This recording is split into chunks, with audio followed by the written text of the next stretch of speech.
Assalamualaikum dan salam sejahtera. Nama saya Muhammad Yusuf Asyadinil, memegang nomor matriks BC231 60240. Saya akan membentangkan pengenalan untuk inisiatif kerajaan dalam membantras jenayah rasuah di Malaysia. Hari ini kekayaan harta benda semakin menjadi kegilaan manusia yang menyebabkan mereka sanggup menerima rasuah sebagai pemuda cara untuk mencapai impian mereka. Gejala rasuah ini adalah tindakan satu pihak memberikan hadiah atau wang sebagai jaminan kepada apa yang diinginkan daripada pihak lain tanpa mengikut cara yang mengikut peraturan. Gejala rasuah ini bukan masalah yang baru di negara Malaysia. Hampir setiap hari kita disajikan oleh pihak media dengan kes rasuah, penyelewengan, dan salah guna kuasa yang berlaku di pelbagai sektor di negara kita. Walaupun ramai pelaku rasuah maupun penerima dapat ditangkap dan dihadapkan ke muka pengadilan, namun masalah dan penyakit sosial ini masih terus berlaku dan belum mampu dinoktakan. Di Malaysia, gejala rasuah telah diiktiraf sebagai salah satu cabaran utama yang menghalang kemajuan dan integriti dalam sektor awam dan swasta. Itu saja daripada saya. Sekian, terima kasih.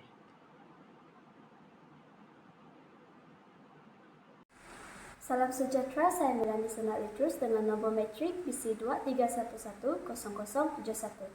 Hari ini saya akan membentangkan bahagian pendidikan rasuah. Sebelum itu, saya akan mengemukakan definisi pendidikan rasuah. Pendidikan rasuah merujuk kepada usaha bagi memerangi dan mencegah amalan rasuah melalui pendidikan. Ia adalah untuk mengubah budaya dan sikap terhadap rasuah serta mendorong tindakan bermoral dan beretika dalam urusan awam dan perniagaan. Antara salah satu strategi SPRM bagi membantras jenayah rasuah adalah melalui pendidikan. Seperti dalam Seksyen 7F Akta SPRM 2009, iaitu mendidik orang ramai menentang rasuah. Dengan menyampaikan maklumat anti rasuah secara berterusan kepada masyarakat, seterusnya meningkatkan kesedaran dan keyakinan masyarakat terhadap usaha pencegahan rasuah. Seperti Dr. Intan Farhana berkata, usia kanak-kanak dilihat cukup matang untuk memahami bahawa rasuah tidak boleh diterima dalam masyarakat. Wan Azlina pula berkata, menjadikan guru-guru sebagai ahli sokongan SPRM subjek berkaitan rasuah patut ada dalam sukatan mata pelajaran di sekolah sehingga ini. Selamat pagi dan salam sejahtera. Saya ingin ucapkan kepada doktor dan juga rakan-rakan sekalian. Saya ingin membentangkan kempen anti rasuah bagi inisiatif untuk menangani rasuah. Kempen ini telah didefinisikan sebagai usaha yang dirancang dan dilaksanakan dengan menggunakan penerangan untuk mempengaruhi pendapat umum atau mendapatkan sokongan umum terhadap sesuatu matlamat. Ini daripada Kamus Dewan edisi keempat. Kempen rasuah ini dia boleh menjadi inisiatif yang penting untuk menangani masalah rasuah ini kerana kempen dia merangkumi lebih besar daripada pendidikan. Pendidikan dia berfokus kepada murid-murid sahaja, murid-murid dan guru-guru sahaja. Tapi kalau kempen penduduk awam boleh, pekerja, pelajar, budak-budak, even ibu bapa pun dapat join kempen untuk mengetahui keburukan rasuah. Dan rasuah ini adalah kerjasama antara pemerintah, NGO, sektor swasta dan juga masyarakat untuk menjayakan kempen tersebut. Terdapat beberapa kempen yang telah dilakukan oleh SPRM dan juga badan-badan kerajaan yang lain. Antaranya ialah Wira Anti Rasuah. Program Wira Anti Rasuah ini dia berfokus untuk memberi pengiktirafan dan penghargaan kepada sesiapa yang individu dan kumpulan yang telah berjaya menjadi sumbangan untuk memerangi rasuah. Dan juga war ini telah dijalankan dalam sekolah sahaja. Jadi pelajar sekolah rendah mendapati pendedaan awal untuk menangani rasuah ini, untuk mengetahui mengapa rasuah tak bagus, dan juga membagi penghargaan kepada mereka yang memberi sumbangan kepada memerangi rasuah ini.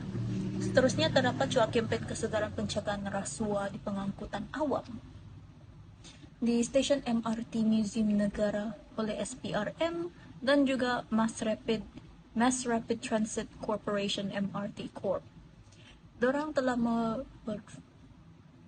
memainkan peranan untuk mengadakan kampanye di MRT, stesen bawah tanah MRT, dan juga memaparkan poster-poster dalam bentuk cetakan dan juga digital sepanjang stesen bawah tanah MRT itu. Dan kampanye ini telah memaparkan 48 panel dinding dalam tren dan juga 81 panel digital dalam stesen-stesen bawah tanah MRT. Dan ini memberi pendedahan kepada penduduk biasa kerana dia berada di dalam pengangkutan awam dan semua orang boleh menampaknya. Dan akhir sekali, kampanye anti rasuah KEMAR dianjurkan oleh SPR. Objektif utama dalam kampanye ini adalah untuk memberi kesedaran lebih berkesan kepada mahasiswa. Ini dijalankan di university, di Unimas. Jadi dia lebih ke fokus merangkumi kepada mahasiswa yang berada di dalam university. Itu sahajalah. Kampanye dah mempunyai banyak kebaikannya. Dan pelbagai kampanye pencegahan rasuah telah dijalankan untuk membanteraskan masyarakat dalam membanteraskan isu rasuah dan juga meningkatkan kesadaran masyarakat dengan bahaya rasuah. Oleh itu, kampanye sangat penting dan merupakan satu-satunya inisiatif untuk menangani rasuah. Itu sahaja daripada saya. Sekian. Seterusnya adalah peruntukan liability korporat. Akta Suruhanjaya Pencegahan Rasuah Malaysia 2009 merupakan undang-undang yang penting dalam usaha kerajaan Malaysia untuk memerangi rasuah dan penyelewengan. Kepentingan peruntukan liability korporat adalah mengekang tingkah laku rasuah dalam korporat.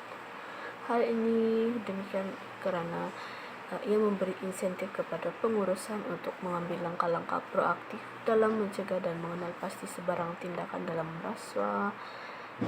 rasuah dalam organisasi.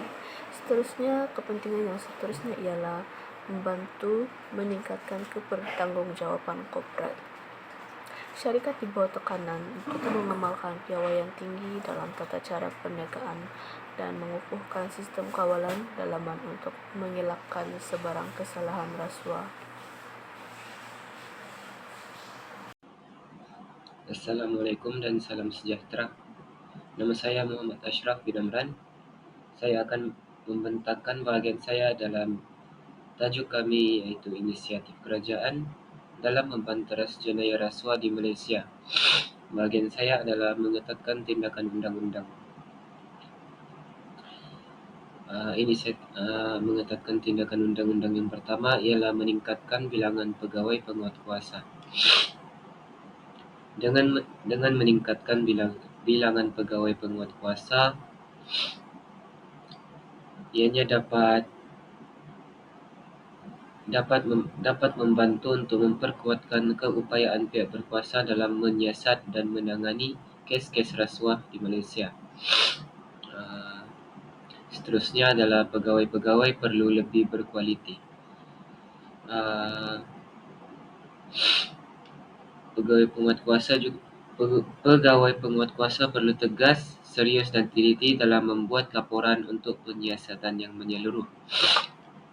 Ketiga, pengumpulan bukti yang lebih teliti dan berkualiti.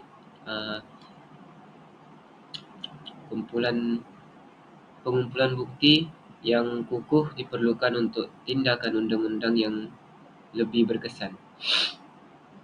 Akhir sekali adalah tindakan hukuman yang setimpal. Dalam mengetatkan tindakan undang-undang, hukuman perlu setimpal untuk dikenakan sebagai pengajaran kepada masyarakat untuk menghalang amalan rasuah dari lebih tersebar. Itu sahaja dari saya. Sekian. Selamat pagi dan salam sejahtera. Nama saya Esyezal Justin.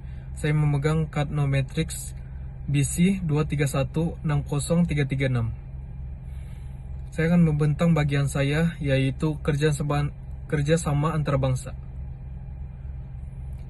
Yang pertama, kerjasama antarabangsa membolehkan Malaysia bertukar maklumat dan pengalaman dengan negara lain dalam memerangi jenayah rasuah dengan berkesan. Selain itu, usaha kerjasama antarabangsa menunjukkan komitmen kerajaan Malaysia untuk memerangi rasuah dan menegakkan integriti dalam pentadbiran negara. Akhir sekali, melalui kerjasama antarabangsa, Malaysia dapat mengekang pentadbiran wang haram dan mengesan aset yang dirampas akibat rasuah. Sekian dan terima kasih. Pemberantasan jenayah rasuah di Malaysia adalah satu usaha yang berterusan dan memerlukan kerjasama dari pelbagai pihak. Kerajaan telah mengambil beberapa langkah penting untuk menangani isu ini, termasuk penubuhan Suruhanjaya Pencegahan Rasuah Malaysia yang bertujuan untuk menguatkuasakan undang-undang anti rasuah dan meningkatkan kesedaran masyarakat tentang bahayanya rasuah. Namun, cabaran utama dalam memberantas rasuah di Malaysia termasuklah kekurangan integriti di kalangan pegawai awam dan politik, serta budaya duit kopi yang sudah lama berakar umbi dalam masyarakat. Oleh itu, pemberantasan rasuah memerlukan pendekatan yang holistik, melibatkan pendidikan dan perubahan budaya.